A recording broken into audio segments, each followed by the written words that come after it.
So let's dive in this morning, church. If you have your Bibles, again, we'll be in chapter 13, starting in 17.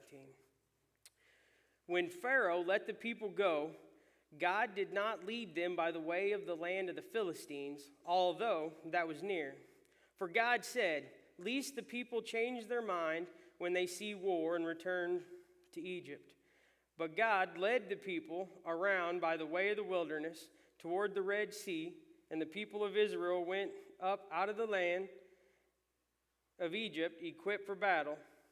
Moses took the bones of Joseph with him, for Joseph had made the sons of Israel solemnly swear, saying, God will surely visit you, and you shall carry up my bones with you from here. And they moved on from Succoth and encamped at Etham on the edge of the wilderness. I'm going to have to pause, church, because I just turned 40, and y'all know what's coming out of this pocket.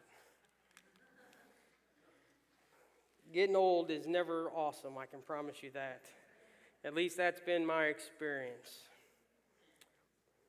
So I want you to think about this with me. The Israelites could have taken a straight path out of Egypt. You know, there is a straight line from Ramses to the Promised Land. It goes along the border of the sea, and it's only about 250 miles. But rather than taking a straight line or the shortest route, God takes them south, and then he takes them east, and then he takes them north, and he turns them back around and they go south again, and eventually, some 40 years later, they enter the Promised Land. Now I want you to think about this, visualize this.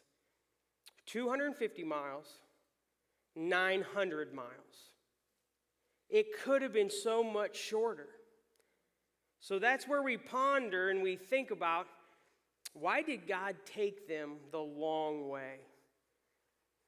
God said, if I take them the short route, the Philistines will attack them.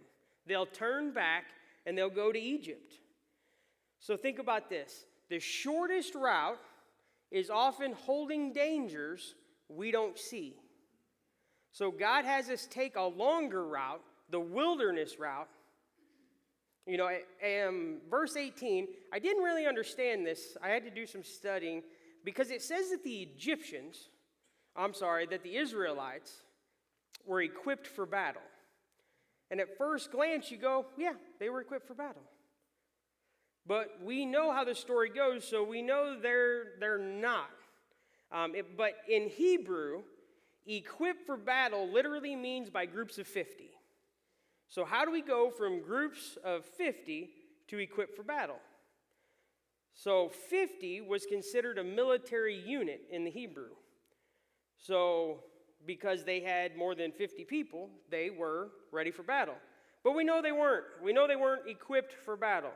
The Israelites have spent the last 430 years in captivity. They've been making bricks for Egypt.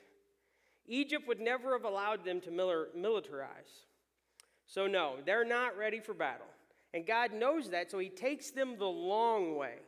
And and we can say, because the text makes it clear, he chose the wilderness for a good that they cannot see. Let me say that again, church.